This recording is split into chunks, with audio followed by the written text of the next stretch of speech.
Drop it.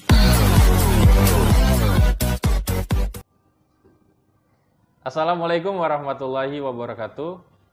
Sahabat Wilip Online, kembali lagi dalam program podcast. Kali ini di program Guru Bangsa. Kalau program Guru Bangsa nih berarti ada kaitannya sama pendidikan. Wah, keren. Ya, saat ini di samping saya ada Teh Nurbat. Oke, Kang Pram, apa kabar? Baik, Apa karena yang saya nanyain kabar. Nggak apa-apa dong, kan sekali-sekali Ya. tamu yang nyapa ya. Siap, terima kasih udah datang ke Spirit Cafe, kita ngopi-ngopi. Oke. Terus di sini banyak buku nih, berarti Hmm, bakal ngebahas buku ini atau kegiatan literasi nih? Dua-duanya ya, karena Dua-duanya. saling terkait. Siap. Apalagi nih Teh Nurbat ini guru SMA 5 ya? SMA Negeri 5 Cilegon. SMA Negeri 5 Cilegon, guru bahasa Indonesia lagi. Berarti Hmm. deket banget sama literasi. Oke. Saya sering ngikutin di status WA, sosial media. Kok kegiatannya lebih banyak di luar gitu? Gerakan literasinya itu gitu. Kenapa? Kenapa ya? Oke, baik, sahabat literasi Indonesia, saya senang sekali sudah diundang oleh Kang Pram di acara khusus beliau tentang apa tadi? Literasi. Bukan ininya judul acaranya Podcast Guru Bangsa. Podcast Guru Bangsa. Sebagai guru bangsa Indonesia, senang banget ya meliterasikan Indonesia. Apalagi pendidikan di Indonesia itu minat bacanya sangat rendah. Pendidikan Indonesia itu tergantung minat baca. Kalau minat bacanya rendah, jadi jangan bermimpi pendidikan akan maju gitu ya. Nah, kenapa? Pertanyaan tadi, kenapa keliling Indonesia bukan kota Cilegon? Karena di kota Cilegon belum ada tempat. Jawabannya simpel kan? Jadi kalau kita ingin memberikan sesuatu, pasti ada yang mau menerima. Tetapi di Cilegon ini belum greget sih. Jadi istilahnya merangsangnya agak lama gitu ya. Merangsangnya lama, terangsangnya juga lama. Jadi daripada waktu habis, lebih baik kita gunakan waktu untuk di luar dulu. Dan alhamdulillah sedikit-sedikit sudah ada yang tergerak untuk meningkatkan Cilegon. Terutama di literasi. Betul, Kayaknya kegiatan padat banget ya. banget. Selain mengajar, karena ada organisasi nih, organisasi profesi atau apa itu Teh? Iya benar. Aku tuh dulu meliterasikan Indonesia sudah 5 putaran, 5 tahun dari 2017 dari Ikatan Guru Indonesia. Melalui kanal Sagu Saku, Satu Guru Satu Buku, aku keliling Indonesia setiap minggu. Waduh, asik banget. Iya, hari Jumat berangkat, hari Minggu nyampe lagi ke Cilegon. Gitu terus. Jadi kenal seluruh pejabat Indonesia, kenal Anies Baswedan, kenal sampai ke luar negeri itu gara-gara Ikatan Guru Indonesia. Nah, sekarang nih, selain Ikatan Guru Indonesia kan penulis-penulis itu bukan hanya guru ternyata. Ya. Ada siswa, ada mahasiswa, ada pejabat. Siapapun bisa nulis. Siapapun bisa jadi penulis ya kan? Karena penulis itu bukan profesi sebenarnya. Penulis itu sebuah kebutuhan sebenarnya ya. Nah, akhirnya aku bukalah komunitas baru yaitu PPMN. Apa tuh? Perkumpulan Penulis Motivator Nasional. Nah, itu juga berbadan hukum, ada SK kementeriannya. Nah, jadi di situ mulai terkumpul seluruh mahasiswa, siswa, bahkan para pejabat juga yang mau nulis ada di situ. Wah, berarti se-Indonesia? Seluruh Indonesia. Ruang lingkupnya keren banget. Ya gitu, daripada kita jadi menulis itu sebenarnya terapis ya. Ya, Daripada kita ke dokter, sakit ke dokter, lebih baik sakit itu membaca, sakit itu menulis.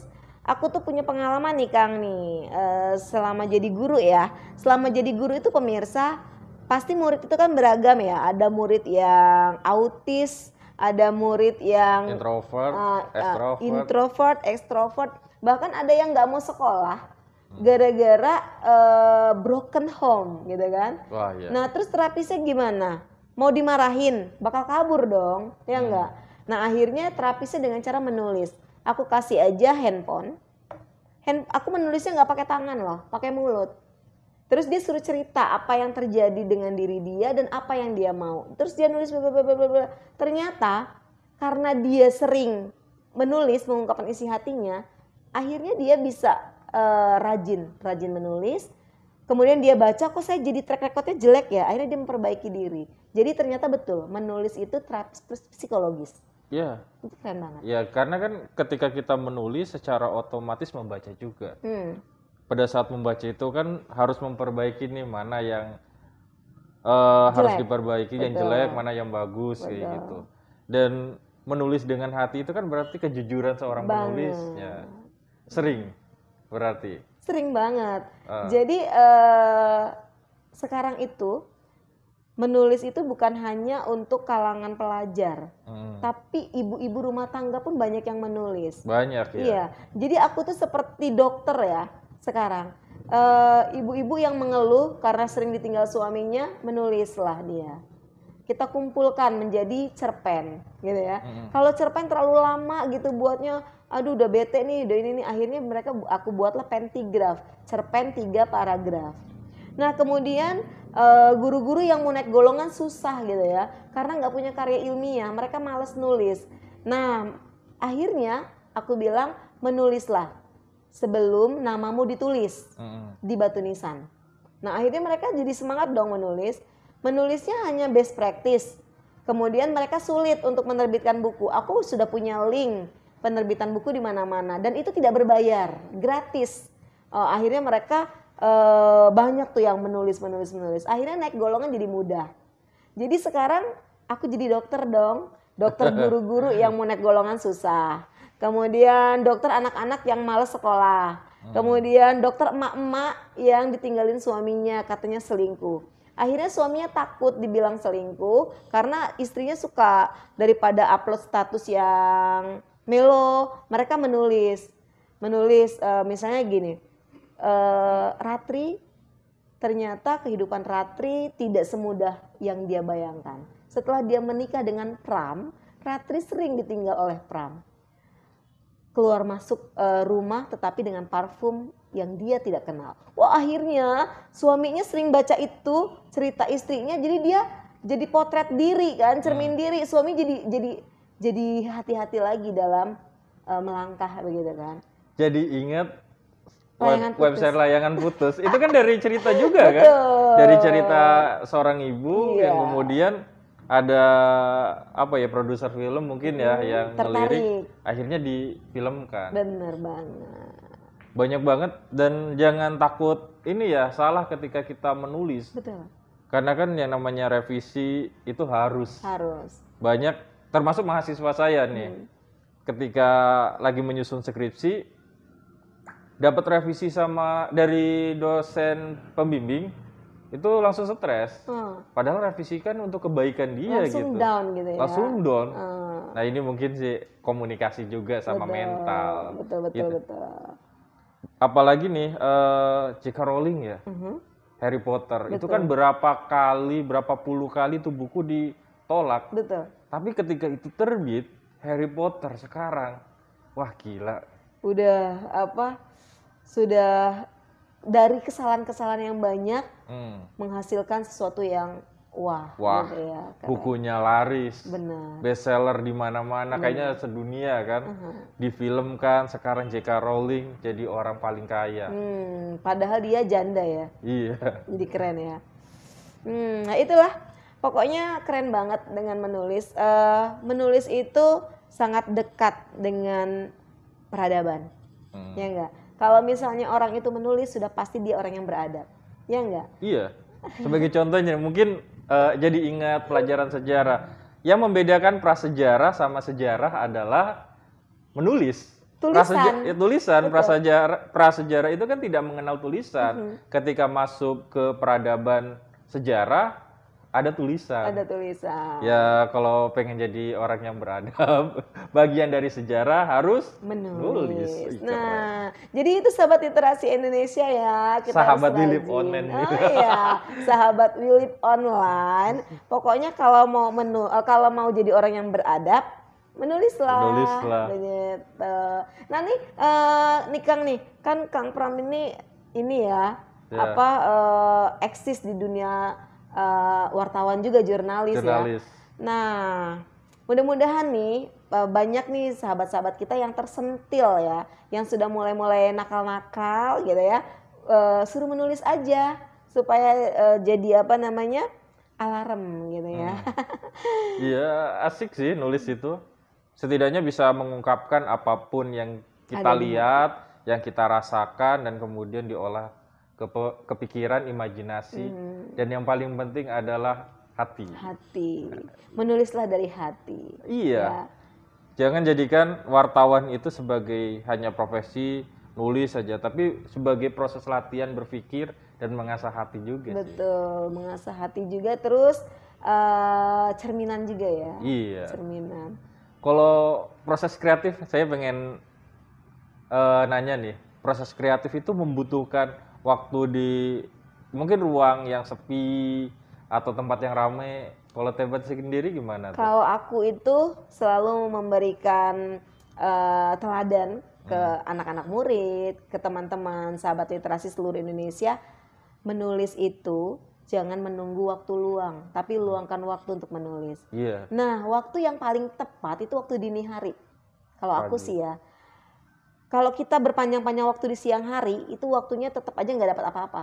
Karena banyak orang yang mengganggu di sekitar kita kan. Iya. Lingkungan nggak mendukung. Nah, terus waktu yang tepat itu dini hari. Kita bangun pukul 2, habis sholat tahajud, sholat hajat, berdoa, bla bla bla bla bla. Masih ada waktu tuh kan, 1 jaman untuk ke subuh. Nah itu kita tinggal buka laptop. Di situ sunyi. Disitulah semua energi kita, pikiran kita ketulisan. Dan banyak yang dihasilkan. Dan aku itu menulis itu harus komitmen sebenarnya. Komitmen dan konsisten. Komitmen, pokoknya setiap hari aku harus menulis. Gitu. Nulis apa aja.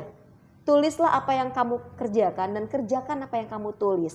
Itu sih kunci utamanya ya. Udah kita nulis, jadi itu selama 1 jam itu memang betul-betul total. Habis waktunya untuk menulis. Jadi lebih enak kita tuh menulis sesuatu yang dekat dengan kita. Bener. Yang kita alami gitu ya. Yang kita rasakan. Ya mungkin nanti teman-teman yang mau nulis juga akan berbeda waktu ya. Tergantung bagaimana moodnya. Iya betul. Tapi percaya nggak sih sama mood? Banget. Kalau kita, tapi memang sih kalau pukul 2 dini hari itu moodnya pasti lagi ngumpul. Mood positif pasti ngumpul. Kalau kita sedang ada rasa-rasa melo juga, betul-betul nuanginya tuh sampai keluar-keluar air mata gitu. Pokoknya asik deh. Cobain aja deh pemirsa, jam 2 dini hari ya. Itu tidur dulu. Kalau saya mah kadang sampai jam 2 itu belum tidur. Beda waktunya. Kalau ini kan memang bahkan saya lebih seringnya di sini, di kafe ini. Mulai jam 7, kadang jam 7 malam, udah ngetik aja. Nggak tahu ya, saya lebih menyukai suasana rame. Suasana rame. Suasana rame karena ide itu akan jalan ketika ngelihat seseorang, oh ini bisa dijadikan karakter tulisan nih. Oh iya. Oh ini belum lagi kalau lagi udah mentok, lagi bete, ada temen, pasti ada aja sih temen datang ke sini ngobrol-ngobrol, suasana cair lagi, masuk ke sini, udah beda lagi di depan laptop tuh, jadi kayak kesurupan aja. Oh gitu ya, keren. Tapi ya emang itu karena memang sudah terbiasa menulis. Tapi kalau untuk menulis pemula, kayaknya lebih buat asikan buat plot-plot dulu deh ya. Misalnya dia, oh ada ide, pas lagi lihat ini punya ide gini, langsung dia tulis dulu gitu ya. Temanya setidaknya gitu ya. Ya apa yang kita lihat kira-kira ide pokoknya apa, tinggal ngembangin aja kan. Iya benar banget. Karena inspirasi itu bisa datang di mana aja, kapan aja. Dan dari siapa aja. Mantep kalau udah klik nih. Banget. Tapi Teh Nurbat percaya nggak kalau saya ini disleksia? Enggak sih. Nggak percaya sebenarnya. Dan saya udah nulis, ya mungkin teman-teman sebagian udah tahu saya nulis di Kompasiana. Saya jadi wartawan 2010 udah mulai. Terus kemarin hasil penelitian skripsi saya disuruh dibukukan sama dosen penguji. Tapi sebenarnya Keren banget. Tapi sebenarnya teh, saya itu dari SD sampai SMA bahkan sampai kuliah, dari SD sampai SMA nggak pernah masuk 10 besar. Kenapa? Nggak tahu. Karena Ya itu, gurunya salah ya, salah menilai ya. ya nggak harus menyalahkan juga ya. Mungkin kan kecerdasannya belum Oh diketahui. iya, aku tahu. Karena guru itu, sekolah-sekolah itu selalu mengukur dari tingkat knowledge-nya. Heeh. Padahal ada sisi lain yang harus juga diambil. Makanya penilaian itu sebenarnya ada 3 kan. Ada penilaian afektif, ada kognitif, ada psikomotor. Harusnya guru itu 3-tiganya tuh dinilai, begitu kan? Bukan fokus dengan kognitif, bukan. Itu salahnya guru Indonesia. Kalau guru luar negeri kan nggak begitu kan? Iya. Ya nggak. Saya sudah mulai Kecolongan dia, orang sepinter ini nggak masuk 10 besar. Saya mulai menyukai sastra itu dari MTS. MTS sudah sering ke perpustakaan, itu yang dibaca puisi, cerpen-cerpen segala macam. Cuman Berarti ya, penyayang dong ya kalau suka puisi ya. tapi lebih sukanya disayang saya. Oh. Bahkan sampai di kuliah pun lulus dikira kan, ini bakal kumlot. Saya jauh banget dari kumlot. Nggak kumlot saya, tapi ya udahlah, yang penting lulus, dan yang paling penting karya tulis saya, hasil penelitian saya itu gelombang pertama yang diuji. Keren. Nah itu yang pendidikan yang harus kita ubah. Dan sekarang tadi mungkin kalau teman-teman redaksi saya di koran Banten Pos atau media yang lain sangat memahami isi tulisan saya, biasanya banyak tipu. Antara A sama H, G itu sama B, itu ada aja dalam satu kalimat. Contoh, boneka pakai H nggak sih? Enggak. Rumah Pakai. kadang boneka pakai H, tapi Itu karena rumah pakai A. kenapa itu begitu? Nggak tahu. Tapi sekarang alhamdulillah Android di laptop juga bisa mengoreksi tipe. Tinggal masukin ke Google Doc, habis itu bisa lihat tuh kalau ini tipe biasanya di bawahnya ada merah, tinggal Iya benar banget. Itu yang sedang aku garap juga. Jadi aku tuh ada literasi digital. Literasi digital itu kan masuknya ke Google Doc ya. Nah, jadi nanti Kang Pram kita bareng-bareng aja meliterasikan Cilegon ya. Pakai ngomong-ngomong Google Doc tadi itu tuh mempermudah untuk penulis pemula menulis, memperbaiki ejaan yang salah gitu kan. Jumlah katanya juga di situ sudah ada. Udah gitu kayak Kang Pram tadi bilang, aku tuh suka typo gitu ya. Nanti udah nggak typo lagi karena ada merah gitu kan. Ada merah. Iya. Termasuk di HP ini nggak ada mereknya jadi nggak apa-apa. HP ini kalau ngetik di WA aja masih ada tipe kehilangan satu huruf. Itu udah ada ininya. Udah ada merahnya ya. Iya merah, koreksi, tinggal di bawah itu ada pilihan. Iya benar. Mana yang benar? Oh iya, tinggal klik udah. Asik ya. Iya. Teknologinya udah canggih. Makanya sekarang lebih aktif lagi nulis. Nah, kita tularin yuk. Iya. Ke sahabat Cilegon ya, sahabat Cilegon nih, supaya mau nulis lagi ya Kang ya. Jadi jangan dijadikan alasan nulis itu sesuatu hal yang impossible, sesuatu hal yang sulit gitu ya. Bahkan bisa menulis pakai mulut. Ngoreksinya juga bisa pakai telinga, ya enggak? Iya. Pakai speech to text, ya enggak? Bisa text to speech gitu. Udah tinggal ini, udah dengerin. Oh ada yang double, tinggal klik. Enak banget kan? Enak banget. Pantesan nih Ten Nurbat kayaknya produktif banget. Oh iya. Kita belum menyinggung ini loh. Iya dong disinggung dong. Nyinggung ini. Aku tuh selama pandemi menerbitkan buku, menulis buku langsung ISBN. Itu 11 buku selama pandemi. Keroyokan apa sendiri? Sendiri dong, 11 buku. Wow. Fiksi, non fiksi? Dua-duanya. Aku nggak bawa sih ya, yang non fiksinya itu buku pelajaran bahasa Indonesia, kelas 10, kelas 11, kelas 12. Kemudian satu lagi buku tentang Melty, guru Melty itu melek teknologi, guru melek teknologi. Di dalamnya itu ada cara-cara guru menghidupkan kelas dengan cara teknologi. Terus yang terakhir aku selama 2 bulan aku nulis 2 buku. Selama kemarin aku kan diklat calon pengawas, itu menghasilkan bukunya tentang media pembelajaran digital. Sama satu lagi nih, deng. Ini kayaknya bestseller nih bakal. Bakalan. Ayo, sahabat Wilip Online kebaca apa ini bukunya? Kok Ya. bisa nulis ini gitu? Sebenarnya aku itu belum kenal beliau awalnya, belum kenal dekat gitu ya. Aku hanya kenal warga dengan pemimpinnya. Tetapi ternyata ini permintaan dari banyak warga, bukan kemauan aku sih sebenarnya. Permintaan dari banyak warga yang sudah banyak didatangi oleh beliau. Ini juga belum peluncuran loh Kang. Jadi ini surprise sebenarnya ya untuk warga Cilegon karena Kang Pram sudah mengundang dan langsung ada bukunya. Surprise untuk 1 tahun Heldi Sanuji ini. Iya banget.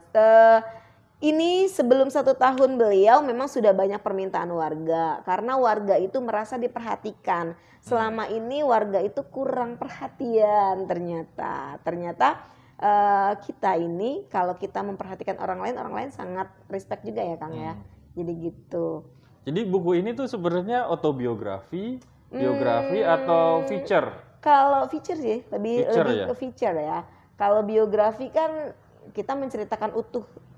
Oh iya. Kalau auto juga orang menceritakan tentang dia. Kalau ini kan feature. Kalau feature kan memang betul-betul pengalaman orang lain akan dirinya gitu. Justru sosok beliau nggak tahu kalau ditulis. Oh gitu? Nggak tahu. Jadi beliau sendiri nggak tahu kalau beliau sedang ditulis begitu.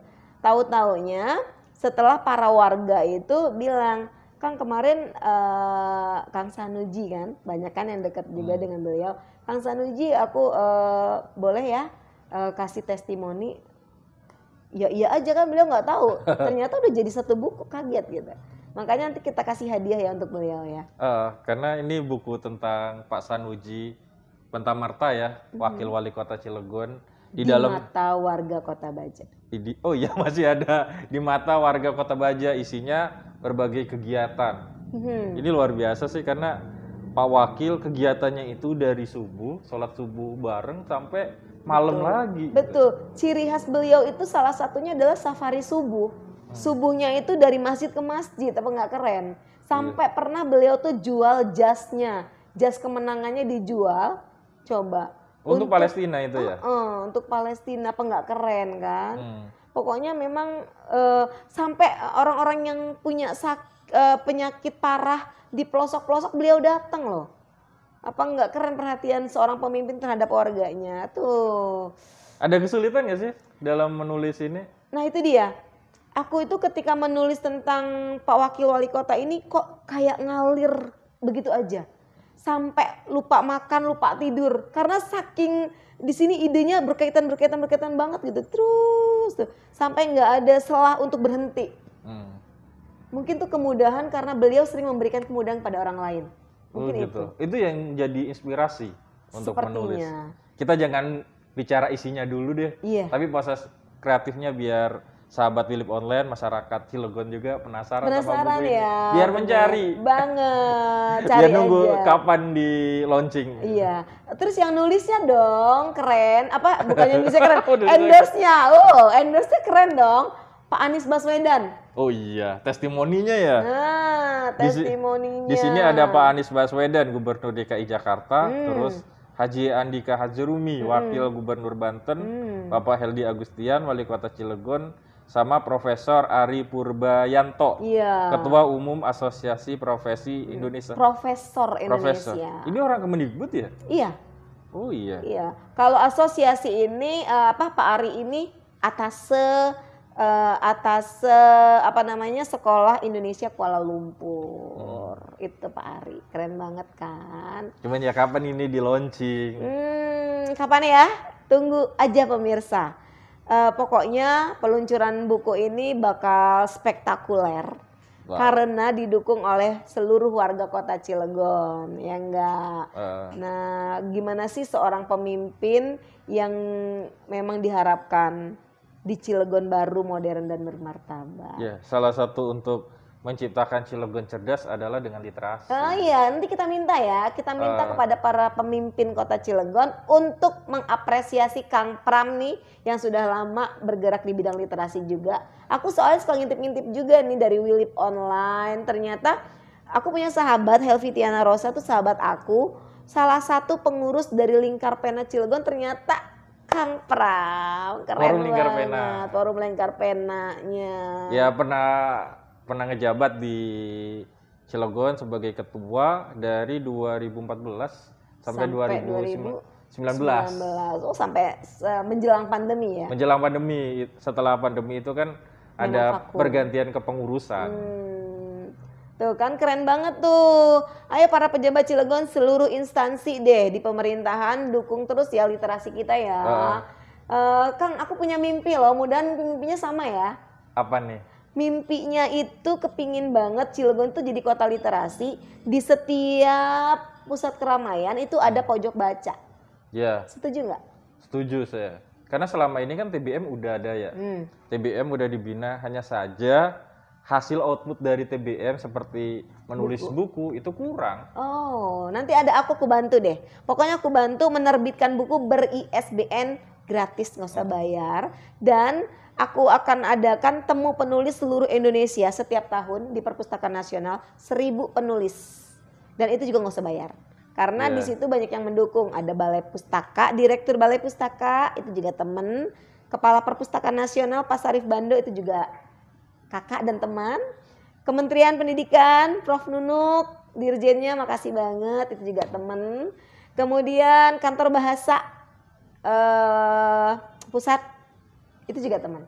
Jadi tenang aja. Saya baca di sini ada Anies Baswedan, saya ingat beliau ketika masih menjadi Menteri Pendidikan. Kenapa? Saya pernah dikirim ke Singapura untuk menulis. Wow, program itu ya, Indonesia Pintar. Iya, pokoknya Pak Anies ini emang orang yang ngedukung banget ke literasi. Saya dikirim ke Singapura, pulang-pulang bawa buku. Dicetak di Gong Publishing. Judulnya Aku dan Ibu. Wow. Karena ya itu kembali lagi kan. Tadi kan sempat ngomong kalau menulis itu harus dari hati. Saya waktu itu habis kehilangan ibu aja sih. Oh, subhanallah. Ya jadi jadi buku karena momennya tepat sih. 40 hari. Berarti menulis ekspresif ya?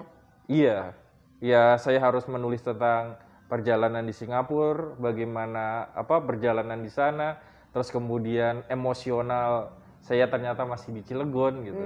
Ya itu bisa menghasilkan satu buku. Ya, keren banget ya. Ternyata menulis itu memang butuh niat dan keluar dari hati ya, Dari jadi mengalir ya. Dan mungkin saya kan spesialisnya nih, kalau nggak diminta sama teman-teman kan ada antologi, Iya, benar. baru nulis gitu. Sedangkan buku-buku sendiri itu kayaknya saya baru 2 deh. Ayo dong nulis lagi, nanti kita jadi semakin seneng kalau Cilegon banyak orang yang menulis. Kebanyakan tuh yang keroyokan, antologi kayak gitu. Kalau di total, kalau Tebat berapa? Kalau aku tuh udah banyak yang menulis solo aja ada sekitar 18. Waduh. Solo. Kalau yang antologi itu ratusan, ribuan. Karena kan aku sebagai penanggung jawab kegiatan literasi nasional, penggerak literasi Indonesia. Jadi kalau misalnya kataku nulis ya aku juga harus ada tulisannya di situ kan? Ya enggak. Setidaknya memotivasi mereka gitu. Ayo ntar kita nulis lagi. Saya jadi malu dinyebutinnya. Karena 2 buku yang solo itu semuanya karena yang satu dikirim Pak Anies Baswedan ke Singapura, satunya lagi karena lomba. Lomba di Kantor Bahasa Banten. Tapi itu keren banget. Alhamdulillah saya ngangkat ini Menjangan Wulung. Mungkin masyarakat Cilegon belum tahu tuh Menjangan Wulung. Itu kan mitologi cerita rakyat Cilegon yang sebenarnya mungkin ya sekarang belum banyak yang tahu. Padahal Menjangan Wulung itu bagian dari sejarah terbentuknya Kota Cilegon. Bukan, Kampung Sumur Menjangan. Oh. Yang di Kota Sari. Oh alah. Aku aja baru tahu loh. Ayo dong dijadiin cerita rakyat dong. Udah, itu dalam bentuk buku, tak ikutin ke lomba di Kantor Bahasa Banten 2019, alhamdulillah menang. Alhamdulillah. Ya semangat lagi nulis, semangat lagi. Nanti kita buat cergam, cerita bergambar bisa dimasukkan ke TK-TK SD-SD. Menarik sih itu. Nah terus lagi nih Kang, aku juga punya mimpi yang lain. Mimpi yang lainnya itu Cilegon itu kan kota literasi digital. Jadi nanti kita sekali ketukan bisa membaca. gitu. Jadi aku bisa ajarkan teman-teman membuat buku elektronik yang enggak. Jadi nanti sekolah-sekolah nggak perlu lagi beli buku, cukup pakai buku karya kita sendiri. Terus nggak usah beli, tapi buka bukunya lewat internet. Gitu. Lewat gadget. Ini berarti kita mendukung banget dengan Smart City. Iya dong, Cilegon jadiin Smart City kayak Jakarta ya. Iya, meskipun secara aplikasi Smart City kan belum berjalan dengan baik, tapi kita semoga dari literasi ini bisa ngedukung gitu. Iya dong, harusnya begitu. Aku juga kepinginnya nih di sudut-sudut kota kayak gini, tinggal klik begini, mapnya keluar ke sana, klik gini ke sana keluar gitu kan. Nah mau juga gitu, terus pojok-pojok baca juga bisa pojok baca pakai digital, klik keluar. Oh mana apa sih? Kita di situ ada gambar-gambar pemimpin-pemimpin Cilegon misalnya, dinas-dinas juga. Kita klik Kepala Dinas Pendidikan Pak Ismat. Klik gini muncul tulisan tentang beliau. Oh sekarang Bu Heni. Oh ya sorry Ibu Heni ya. DPKAD ya pindah ya. Oke. Pak Ismat pindah ke perpustakaan lebih bagus malah. Oh iya. Iya. Oh subhanallah. Iya betul Bu. Ibu Heni tuh asik loh. Aku pernah Zoom bareng dengan beliau, dengan Pak Wakil juga. Ngobrol bareng di sini. Bu Heni. Asik kan? Asik lagi, yang penting kita ngajak teman-teman nih sahabat Philip Online dan masyarakat di Cilegon, yuk nulis yuk gitu. Kita gerakin lagi literasi. Harus. Karena Nabi Muhammad juga pertama mendapat wahyu adalah Iqra. Baca. Ya enggak. Kalau orang yang hidup antara Iqra dengan kalam, antara baca dan tulis, itu pasti akan keren banget. Semuanya dapat. Ya, semoga dari obrolan ini nih bisa jadi terinspirasi, termotivasi. Saya pengen nulis. Aduh, ke siapa ya? Bisa hubungin saya. Mungkin sama Teh Nurbat juga di SMA 5 ya. SMA Negeri 5. Kalau saya mah udah datang aja ke Cafe Philip Online. Iya. Udah kayaknya hampir saban hari saya ada di sini. Iya, datang aja ke sini ya. Nanti bisa juga hubungin Kang Pram, terus mau ke akuin juga boleh, nanti lewat ke Kang Pram. Nanti kita bantu menulis supaya jadi buku. Satu kunci membaca, kenapa orang tuh malas membaca? Karena tidak ada tujuan. Nah makanya supaya mereka rajin membaca, buatlah tulisan-tulisan tentang mereka. Agar mereka tertarik untuk membaca diri mereka sendiri. Jadi menulislah meskipun hanya kita sendiri yang membaca. Ya enggak sih? Pokoknya harus tercipta loh. Masa ada forum lingkar pena ketuanya di sini nggak ada literasi di Cilegon. Aku tuh kepingin Cilegon jadi kota literasi ya. Ya, terus nanti kita angkat pemimpin kita menjadi Bapak Literasi Cilegon. Ya mantap ini. Kita kolaborasi ya. Asik. Siap. Teh Nurbat karena waktu juga nih. Iya benar. Terima kasih loh udah datang. Makasih juga udah ngobrol-ngobrol dan terima kasih bukunya. Oke. Karena ini yang saya tunggu-tunggu dari kemarin. Ini surprise ya. Pokoknya jangan dibuka dulu karena ini akan menjadi sebuah gebrakan hebat. Potret Cilegon baru, modern dan bermartabat. Baik, sahabat Philip Online, terima kasih sudah menyimak di program Philip khusus Guru Bangsa bersama Teh Nurbadria. Saya akhiri ya. Sampai jumpa di program podcast selanjutnya. Saya Mang Pram. Assalamualaikum warahmatullahi wabarakatuh. Waalaikumsalam warahmatullahi wabarakatuh.